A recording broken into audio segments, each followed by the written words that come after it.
This is Xiaomi 13 Ultra, Xiaomi's latest camera-focused flagship, one they've confirmed to be launching globally. Well, finally, my order's been delivered. In today's video, let's get the unboxing out of the way and take a close look at what Xiaomi's done with their camera-focused 2023 flagship. Hey guys, Ash here from C4eTech and let's get started. So this here's the box the 13 Ultra comes in. It's a pretty standard Xiaomi affair here. No major change since the 13 Pro that we saw a few months back.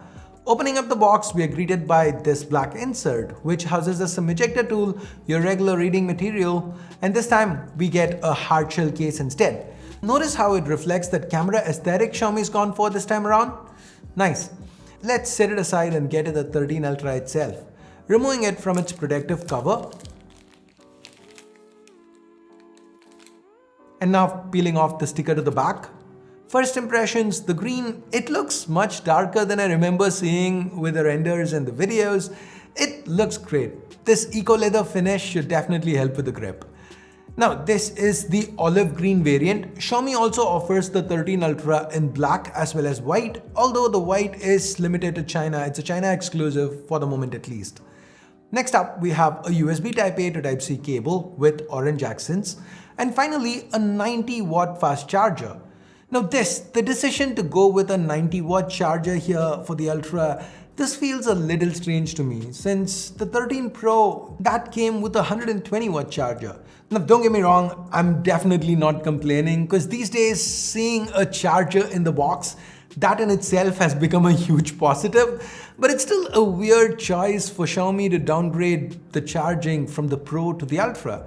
Now, forget the wattage, even with just the time taken for a charge, the 4820 mAh battery on the 13 Pro, if I remember correctly, it could be charged from 0 to 100 in 19 minutes. Here with the 13 Ultra, the battery capacity hasn't really changed. I mean, yes, it's a little higher, but 5000 mAh isn't drastically different from 4820. And this takes about 30 minutes to fully charge. Now, if I were to hazard a guess on why they've made this change, I'd say it has something to do with the fact that Xiaomi's changed the technology for the Type-C port here. The 13 Ultra, it now sports a USB 3.2 port instead of USB 2. Maybe they ran into some kind of compatibility issue that limited the charging speed. I really don't know. Your guess is as good as mine. I mean, if you have a different explanation, let me know in the comments. Anyway, given Xiaomi's finally switched to USB 3.2, this port can now do video out. So whether you want to use your phone with an external monitor or with a pair of these kind of glasses, that's doable. Now surrounding this USB Type-C port are your SIM tray, primary microphone and speaker. The SIM tray as expected only takes 2 nano-SIMs, no micro SD. Other placements include the power and volume keys to the right. The secondary mic and AR blaster can be found up top. Now there is nothing to the left, the sides they are metal and the phone, it feels solid in hand. Do keep in mind the Xiaomi 13 Ultra is a little bulky. It weighs in at almost 230 grams, it's 9.1 millimeters thick and that's at the bottom, not even at its thickest. Now this design to make it look more like an actual camera, initially it worried me. I thought that would make the phone a little too top heavy. But not really. Xiaomi has done well. The weight, it seems to be spread out quite evenly. The phone, it feels well balanced. Do note that since the camera array is huge and a circle, there's no wobbling when you try to use the phone set down on a surface. Okay, that camera array, that's probably why you're even watching this video. So let's talk about that next. The primary here is Sony's IMX989, a 50 megapixel 1-inch sensor that Xiaomi co-developed with Sony for the 12S Ultra last year. And yes, this is the same sensor you find on the likes of the Vivo X90 Pro Plus and the Oppo Find X6 Pro. Xiaomi though, they claim to have implemented things a little differently. So guys, this is what Xiaomi says. Images these days, they feel they're becoming a little too reliant on software, which makes them not too natural. So Xiaomi claims to have worked with Leica to ensure images are not over-processed, to ensure that images retain a more natural look.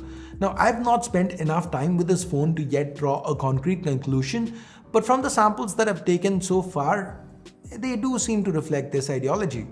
Now, I will test this out more in depth and I'll have more to say in my full review. Or better yet, maybe I can do a comparison with, say, the S23 Ultra or the Find X6 Pro. Would you guys be interested in seeing that? If yes, let me know which of these phones would you like for me to compare with the Xiaomi 13 Ultra in the comments below. And no, please do not say all of them. I am not going to be able to do that. Anyway, moving on, the lens here has a variable aperture f1.9 to f4. As you can see, switching between these affects the kind of depth of field you get. It's a lot stronger, the background blur, when you shoot f1.9, and when you shoot f4, you have a lot more in focus. Now, there are 3 other cameras to the back. All 3 use the same Sony IMX858 sensor. They're just paired with different lenses. Now, the IMX858 is a 50 megapixel 1x2.51 inch sensor.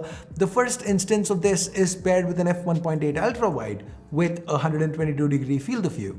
f1.8 is a pretty wide aperture for an ultra wide, and this is a trend you'd continue seeing with the other secondary cameras.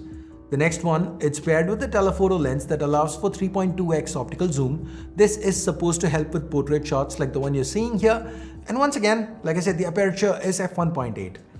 Now finally, the last IMX858, that's paired with a 5x periscope zoom lens. This one has an aperture of f3.0, which is amongst the wider apertures we've seen for periscope lenses.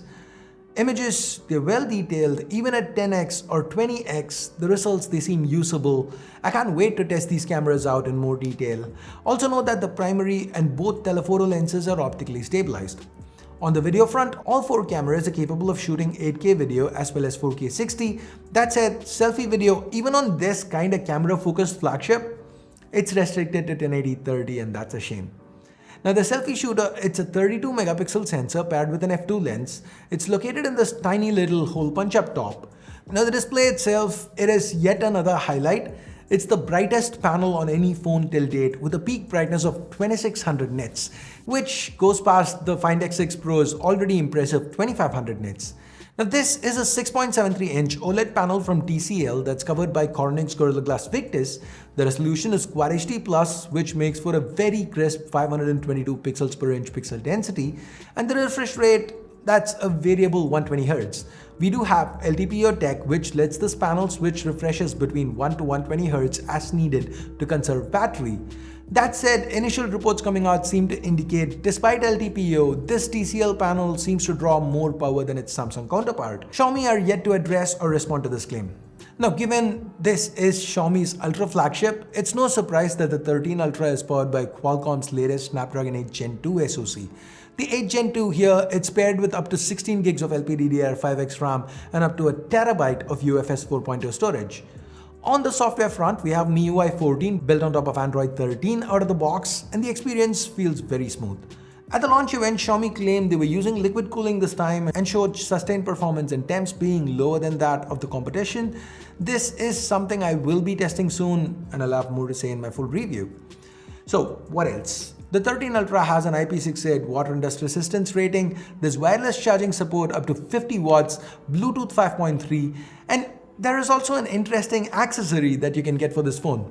Actually, you know what? Let me quickly cut to a clip from my earlier video. The photography kit, there are a few things here. First, a case, and then this handle that you slide the phone into and lock in place.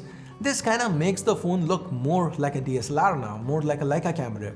Now, when you can't add a lens or anything, there is a lens cap to cover the camera array if you don't want it exposed. And there's also a 67mm thread add-on included. This can let you, say, add an ND filter if that's what you want. Also, the handle has a 2-stage shutter key and zoom controls, a zoom dial. So half press to focus, full press to shoot, hit the zoom dial to switch between different focal lengths, hold it lightly to do smooth zooms. Given this phone supports 8K video on all its sensors, I can see this being useful. And for the paranoid among us, there's also a lanyard included. Now, this photography kit is gonna set you back 799 RMB initially, that's about $115 or 9,500 rupees. But the first batch did sell out very quick.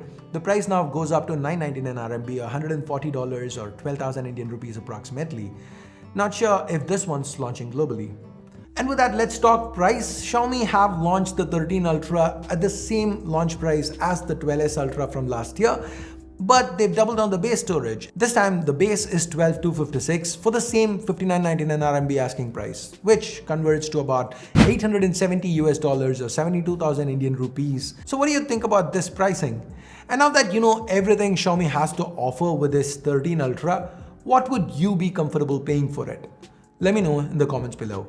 And with that, we're at the end of this quick little video. Thumbs up, thumbs down based on whatever you felt about it. Subscribe, turn on notifications, hit that bell icon if you haven't yet. Thanks for your time, thanks for watching. Until next time, my name's Ash, you've been watching C4E Tech, and I'm signing off for now. You guys have a great day. Bye-bye.